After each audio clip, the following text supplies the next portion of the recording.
Hello, my dear students. Welcome you all in Magnet Brains, your most favorite channel जहां आपको मिलता है kindergarten से grade 12 free videos and free education. साथ ही साथ मैग्नेट ब्रेन्स में अब आपको मिलती हैं बुक्स और ई बुक्स भी। तो अगर आप चाहते हैं students apart from your course books अलग तरहों की बुक्स के साथ भी पढ़ाई करना, सो चिल्ड्रन इस वीडियो के नीचे जो फॉर्म लिंक की डिस्क्रिप्शन दी हुई है उसे भरकर भेज दीजिए। हमारी टीम आपको कॉन्टैक्ट करके आपको बुक्स प्रोवाइड कर देगी।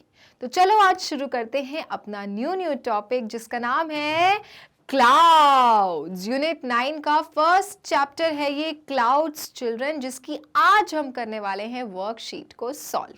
सो it was a poem children. Poem है क्लाउड्स के बारे में और कैसे क्लाउड्स अच्छी लाते हैं बारिश, राइट? तो चलो बिना किसी इंतजार के हम सॉल्व करते हैं अपना first question of our poem, that is clouds.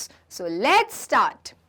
The first question is as usual, that is state T for true and F for false statement. तो पोम के अकॉर्डिंग चिल्ड्रन अगर आपको लग रहा है कि ऐसा कुछ पोम में हुआ था तो उस सेंटेंस के सामने आप लिखेंगे T, और अगर आपको लग रहा है कि वो सेंटेंस गलत है तो उसके सामने लिख देंगे false, that is F for false. चलो शुरू करते हैं। फर्स्ट है it was hot before it रेन्ड। क्या लिखा है कि बहुत ज्यादा गर्मी थी बारिश होने से पहले। क्या ऐसा कुछ पोएम में मेंशन था कि बारिश होने से पहले it was very hot outside? So yes students, ऐसा था पोएम में mention that it was hot before it रेन्ड, क्योंकि तभी फिर क्लाउड्स क्या लाते हैं, बरसात लाते हैं और मौसम अच्छा कर देते हैं। तो कैसे बिना बारिश के कैसी गर्मी होती है ना, और फिर जैसे ही बारिश हो जाती है मौसम बहुत अच्छा हो जाता है। So yes, this is a fact happened in the poem, that is it was hot before it rained. So write down here T for true. Second, the sky is orange. क्या स्काई पोएम में orange colour का दिख रहा था या फिर it was of some different colour? So yes, sky was not of an orange color, students. In fact, it is of blue color. So this statement is false और इसलिए यहाँ पर लिख दीजिए F for false. Third, clouds bring storm. जो बादल थे वो क्या तूफान लाते हैं? Do they bring storm or do they bring something else? So children, clouds brought rain. बादल अपने साथ लाते हैं घमाघम बारिश, ना कि storm. तो थर्ड वाला सेंटेंस भी क्या है आपका? गलत है, और इसलिए यहां पर भी हम क्या लिखने वाले हैं? F for false. Next, the children sang and danced when it rained. Children जो थे पोएम में क्या बरसात हो जाने के बाद बहुत जोर जोर से नाचते हैं और गाना गाते हैं? तो yes students, children were very happy once it rained, because उसके बाद तो मौसम बहुत अच्छा हो जाता है और बरसात आने की खुशी में जितने भी बच्चे होते हैं वो खुशी से गाना गाते हैं और डांस करते हैं। तो ये वाला स्टेटमेंट आपका सही है और इसलिए हम यहाँ पर लिखेंगे T फॉर ट्रू। ठीक है, तो ये आपका हो गया ट्रू एंड फॉल्स। चलो अब नेक्स्ट क्वेश्चन करते हैं। नेक्स्ट क्वेश्चन क्या आने वाला है? Tick the correct option. तो children, can you see the sentence, और बीच में है फिल इन द ब्लैंक। इसमें से आपको सही वाले ऑप्शन को चूज करके उस ब्लैंक में आंसर भरना है। ओके, तो पहला क्वेश्चन करते हैं। A little cloud comes dash for you.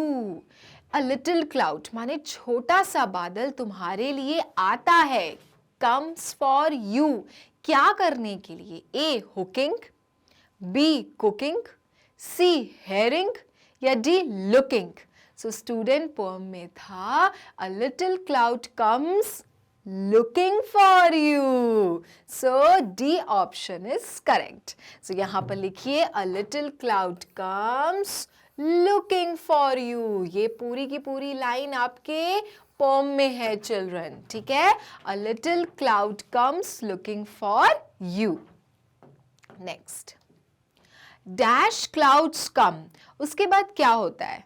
dash clouds come, कैसे बादल आ जाते हैं? Store, A option, be few थोड़े से बादल आते हैं, सी मोर ज्यादा बादल आते हैं, या फिर डी 4 या फिर सिर्फ 4 बादल आते हैं। सो चिल्ड्रन पोएम में लिखा था कि एक लिटिल क्लाउड के बाद मोर क्लाउड्स कम, क्योंकि बरसात होने वाली थी इसलिए मोर क्लाउड्स वर नीडेड, तो और भी ज्यादा बादल स्काई पर आ जाते हैं। So which option is correct? That is your C option. और यहां पर लिखिए मोर क्लाउड्स कम, ठीक है, more clouds come. Next,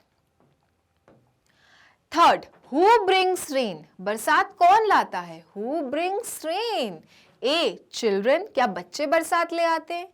B kittens, बिल्लियों के बच्चे ले आते हैं किटन्स? सी अ बॉय, एक लड़का बरसात लाता है? या फिर D clouds, who brings rain? Of course clouds do bring rain, right? So D option is correct, that is clouds bring rain. All right, next, now question number 3. On the basis of the poem, give answers to the following questions. Children, अपनी poem के basis पर यहाँ पर questions दिए हुए हैं, आपको इनके answers बताने हैं, ठीक है? तो पहला question है, What do the clouds bring? Clouds क्या लाते हैं? A. Rain लाते हैं या फिर /storm लाते हैं? तो भाई clouds are famous to bring rain, तो यहां पर आएगा the clouds bring rain. So among rain and storm, which is the right option? That is your rain. The clouds bring rain. Second, what is the color of the sky? Yellow और blue. Pome में क्या लिखा था? Sky का colour कैसा होता है? पीला रंग का होता है या ब्लू कलर का होता है? So the color of the sky is blue. So write down the answer here. The color of the sky is blue. Yellow color का sky देखा है क्या आपने? सनसेट के तरफ थोड़ा थोड़ा सा बादल आपका येलो कलर का होता है, बट मैक्सिमम टाइम अगर आप स्काई देखोगे तो it will look in blue colour. Third, What do the children do in the rain? बच्चे क्या करते हैं बरसात में? What do they do? क्योंकि उससे पहले तो बहुत गर्मी होती है, बट जब बरसात हो जाती है तो वो क्या करते हैं? So the children sing and dance in the rain. So let's write down the answer. The children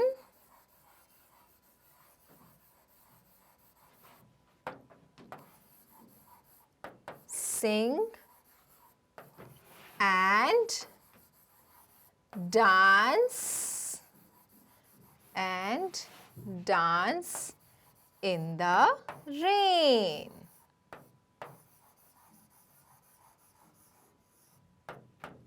Okay, the children sing and dance in the rain. So what do the clouds bring? Rain. What is the color of the sky? Blue. और बच्चे क्या करते हैं बरसात में? The children sing and dance in the rain. आप सब भी यही करते होगे ना, बरसात का मौसम जब आता है, when it is rainy season, you all feel like dancing and singing, isn't it? Okay. Now, question number 4. Fill in the blanks to complete the words taken from the poem. Children, आपको यहाँ पे बहुत सारे words दिख रहे होंगे, लेकिन words पूरी तरह से फिल्ड अप नहीं है, बीच बीच में क्या है? डैश है, और इन डैश को आपको सही लेटर से भरना है और वर्ड को मीनिंगफुल बनाना है, ठीक है? तो चिल्ड्रन, फर्स्ट लेटर है H-T। ऐसा कौन सा वर्ड पोएम में मेंशन था? So my dear students, it is your hot। था ना कि बरसात से पहले it was hot outside. So this word is your hot. Second, S-Y. S-Y, ये कौन सा वर्ड हो सकता है? ये तो खुला आसमान है, that is your sky. S-K-Y, sky. C-O-U-D, ये कौन सा वर्ड है? ये तो मुझे कुछ बादल जैसा साउंड कर रहा है। So yes, my dear students, it is C-L-O-U-D, that is cloud. Next, R-I-N. So my dear students, कब मजा आता है, कब चाय पकौड़ी खाने का मन करता है? Yes, during rain. So this is R-A-I-N, rain. Then C-O-L. C-O-L ये कौन सा वर्ड हो सकता है? तो ये तो मुझे लग रहा है ठंडा ठंडा, cool cool. That is your C-O-O-L, cool. क्योंकि जब में बरसात हो जाती है, when it rained, the whole climate becomes very cool. Okay, then B-R-G. तो भाई क्लाउड्स क्या लाते हैं? They bring rain. So it is B-R-I-N-G, that is bring. Then D-C-E. बच्चे क्या करते हैं बरसात के बाद? बच्चे डांस और गाना गाते हैं. So it is D-A-N-C-E. The spelling of dance D-A-N-C-E. Then S-G. ये कौन सा वर्ड है? तो डांस के साथ चिल्ड्रन क्या करते हैं? They sing. So the word is sing, that is S-I-N-G. तो ये हो गए आपके वर्ड्स पूरी तरह से फिल्ड. क्लियर? सो ये है आपका question number 4. Now come to your question number 5. Write the colours of the following. Very simple question. Colours ही तो बताना है और आप सबको तो पेंट करना बहुत पसंद होगा. So let's find out the colours of the following things. पहला है sky. Whenever you paint, my dear children, whenever you do any kind of a drawing and when you make a sky, आप sky में कौन सा colour करते हो? You color the sky with blue. So the color of sky is blue. क्योंकि हमें पता है कि sky का कलर कैसा होता है? Blue होता है.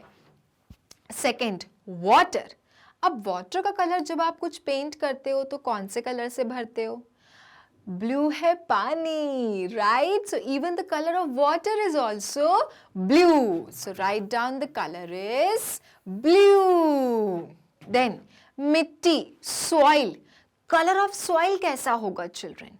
मिट्टी तो सबने देखी है, सॉइल तो आप सबने देखा है. What is the colour of soil? The colour of soil is brown, right? हमेशा हम अगर सॉइल बनाते हैं आर्ट में, पेंट में, तो हम सॉइल का कलर क्या डालते हैं? ब्राउन डालते हैं. तो you must know that which things look in which colour. तभी जब आप पेंट करोगे तो आप अच्छे से उन कलर्स को और उस पिक्चर को आइडेंटिफाई कर पाओगे.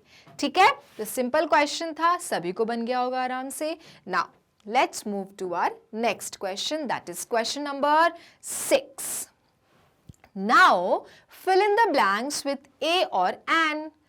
Now my dear students, इसके लिए आपको अपने vowels याद करने हैं. जल्दी से मुझे बताओ, how many vowels are there? Right, there are 5 vowels. कितने vowels होते हैं? There are 5 vowels. And what are they? They are A, E, I, O, then your U. A, E, I, O, U. ये होते हैं आपके vowels. Now children, understand one thing कि हम हमेशा vowel के phonic sound के पहले लगाते हैं an. Clear? phonic sound के सामने लगाते हैं an. Suppose A का phonic sound क्या होगा? अ या ए. E का phonic sound क्या होगा? All right, then I का phonic sound क्या होगा? E. Then O का phonic sound क्या होगा? O. Then U का phonic sound क्या होगा? A. So children, हम हमेशा इन small letters के phonic sounds के सामने an लगाते हैं. ठीक है? तो चलिए अब हम लोग यहाँ पे जितने भी ऑब्जेक्ट्स बने हुए हैं उनके नाम के सामने A आएगा कि N, वो चेकआउट करते हैं. तो पहला है dash ice cream. Dash ice cream. So I, तो क्या आइसक्रीम के सामने एन आएगा कि ए आएगा? तो माय डियर स्टूडेंट्स, क्या लिखा हुआ है यहाँ पर? आई. और आई क्या है आपका? वॉवल. और आई का फोनिक साउंड क्या क्या है? ई और आई. तो चिल्ड्रन, हम इसके सामने क्या लगाएंगे? An ice cream. तो आपको दो तरह से आइडेंटिफाई करना है. कैसे कैसे? पहला तो चिल्ड्रन आपको देखना है कि वॉवल है कि नहीं, और दूसरा वॉवल का जो फोनिक साउंड क्या है. अगर वो सब चीज आ रहा है तो children you must put an before the word, otherwise you have to put a before the word. Clear? Next, dash bat. ब किससे स्टार्ट हो रहा है? बी से. तो ए आएगा कि एन आएगा? A will come because B is not your vowel. तो यहां पर हम लिखेंगे a bat. ठीक है? Then third one, rabbit. तो again र, R. R क्या है? कॉन्सोनेंट है, वॉवल नहीं है. तो यहां पे ज्यादा सोचना ही नहीं है फोनिक्स तरफ. यहां पर सिंपली हम लगा देंगे a rabbit. क्लियर? समझ में आ गया? तो आपको ये वॉवल्स को बहुत अच्छे से ध्यान में रखना है, क्योंकि इन्हीं के सामने आता है एन, और इनके फोनिक साउंड को भी रिमेंबर रखना है. ठीक है? Now dash elephant. Elephant. E is, first of all ई क्या है? वॉवल है. और दूसरा ई का फोनिक साउंड क्या है? ए. तो यहां पर क्या आएगा? ए एलिफेंट आएगा कि एन एलिफेंट आएगा? यहां पर आएगा an elephant. Then dash crow. Crow. C. C क्या है आपका? वॉवल नहीं है, कॉन्सोनेंट है. तो अगेन यहां पर आएगा आपका एक क्रो. देन नेक्स्ट, डैश एंट. एंट. ए. एंट मतलब क्या है? ए वॉवल है और ए का फोनिक साउंड भी ए है. तो यहां पर आ जाएगा आपका an ant. Now, did you understand that when to use a and when to use an and? All right. So, ये थी आपकी छोटी सी worksheet of the chapter clouds, जहां पर आपने पोएम के बेस्ड पे क्वेश्चंस किए और साथ ही साथ ए और एन का यूसेज भी समझा. तो चिल्ड्रन, बार बार प्रैक्टिस करना है, because practice makes a man perfect. Next के क्लास के वीडियो में with new worksheet we are meeting once again. Till then ख्याल रखिए, क्योंकि आपको हमारे साथ पढ़ते रहना है, और मैग्नेट ब्रेन्स को लाइक और सब्सक्राइब करते रहिए. मैग्नेट ब्रेन्स एक ऐसा चैनल है जो देता है किंडरगार्टन से grade 12 free videos and free education. जुड़े रहिए. Bye bye.